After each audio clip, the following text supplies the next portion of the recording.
امام احمد بن حنبل رحمۃ اللہ علیہ کہیں سفر میں تھے، رات پڑ گئی، رات تو مسجد میں عشاء پڑی تو سوچا کہ رات یہاں مسجد میں گزار لوں۔ مسجد والوں نے کہا بھی ہم نے مسجد بند کرنی ہے، سب باہر نکل جائیں۔ انہوں نے کہا بھی میں مسافر آدمی ہوں، رات گزارنی ہے۔ اپنا تعارف نہیں کروایا میں کون ہوں۔ انہوں نے کہا نہیں جی یہاں اجازت نہیں ہے۔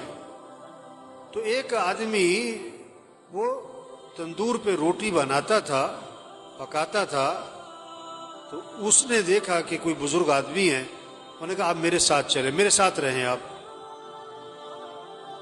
وہ ساتھ لے گیا۔ اب اس کا چونکہ تندور کا کام آٹا گوندھ رہا ہے، استغفر اللہ استغفر اللہ استغفر اللہ، روٹی پکا رہا ہے، استغفر اللہ استغفر اللہ، اٹھ رہا ہے، بیٹھ رہا ہے، استغفر اللہ استغفار کی کثرت کر رہا ہے۔ اب امام صاحب بڑے حیران ہوئے کہ یہ بڑا عجیب آدمی، بہت استغفار کر رہا ہے، اس کی زبان پہ استغفار ہی استغفار۔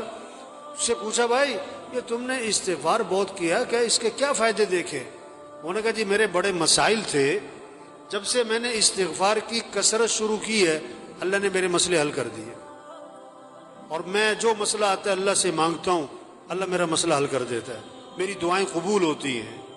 استغفار کی میں نے یہ فائدہ دیکھا، میری دعائیں بڑی قبول ہوتی، میری ساری دعائیں قبول ہوئی، ایک دعا ابھی تک قبول نہیں ہوئی، باقی ساری قبول ہو گئی۔ وہ کون سی نہیں ہوئی بھائی؟ کہ میں نے نام سنا ہے کوئی امام احمد بن حنبل، بڑے اللہ والے، کوئی بزرگ آدمی ہے، میں نے اللہ سے دعا مانگی کہ اللہ میری کبھی ان سے زیارت ملاقات تو کروا دے، میں ان کی زیارت کرنا چاہتا ہوں، یہ میں نے دعا مانگی، یہ ابھی تک قبول نہیں ہوئی، باقی ساری قبول ہو گئی ہیں۔ امام صاحب نے کہا اللہ کے بندے تیری وہ دعا بھی قبول ہو گئی، میں جو تیرے سامنے بیٹھا ہوں احمد بن حنبل ہی بیٹھا ہوں میں تیرے سامنے، اور مجھے لگتا یہ ہے یہ استغفار کی جو تیری کثرت ہے نا یہی مجھے کھینچ کے یہاں پر لے کر آئی ہے۔ ایک صحابی نکلے اور زور سے کہہ رہے ہیں واہ ذنوبا واہ ذنوبا، ہائے میرے گناہ، ہائے میرے گناہ، میں تو ہلاک ہو گیا۔ آپ نے فرمایا کیا ہوا؟ کہ حضور میرے سے گناہ بہت ہو گئے، میں تو مارا گیا۔ آپ نے فرمایا کہو اللہم ان مغفرتک اوسع من ذنوبی ورحمتک ارجا عندی من عملی، اے اللہ بے شک میرے گناہ بہت زیادہ ہیں لیکن تیری جو مغفرت ہے نا وہ میرے گناہوں سے بھی زیادہ وسیع ہے، اور مجھے اپنے عمل کا کوئی آسرا نہیں، مجھے تو تیری رحمت ہی کا آسرا ہے۔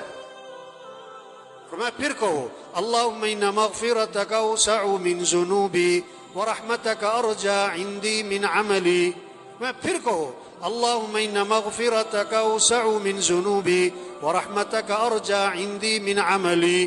3 دفعہ ان سے یہ دعا پڑھوائی اور میں جاؤ اللہ نے تمہارے سارے گناہ معاف کر دی۔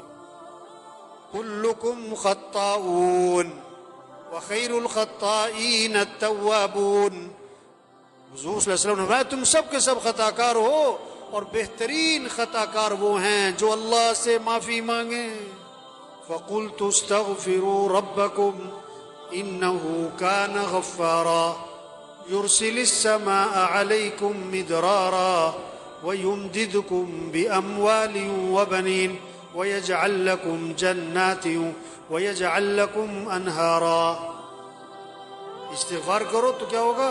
ایک تو اللہ گناہ معاف کر دیں گے، اور پھر اللہ بارشیں دیں گے، اور اللہ تمہاری مدد کریں گے، مال بھی دیں گے، مال اولاد بھی دیں گے، بیٹے دیں گے، اور اللہ نہروں میں برکت دیں گے، باغات میں برکت دیں گے۔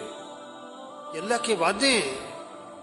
ہمارے مسئلوں کا حل حکومتوں کا بدلنا نہیں ہے، ہمارے مسئلوں کا حل مال کی کثرت نہیں ہے، ہمارے مسئلوں کا حل اسباب کی کثرت نہیں ہے، ہمارے مسئلوں کا حل استغفار ہے، اللہ سے معافی مانگنا ہے، اللہ کے سامنے گڑ گڑانا ہے، اللہ کے سامنے رونا ہے، اللہ کے سامنے تضرع زاری کرنا ہے۔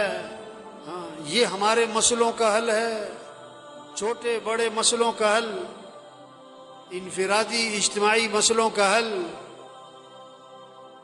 غریبوں کے مالداروں کے مسئلوں کا حل، عوام کے حکمرانوں کے مسئلوں کا حل، استغفار استغفار اللہ سے معافی مانگیں، توبہ کریں، اللہ کے سامنے روئیں، اللہ کے سامنے گڑ گڑائیں، اپنے گناہوں کو چھوڑیں، جو غلطی ہوئی اس پر ندامت ہو، آئندہ اس گناہ سے بچنے کا عزم ہو،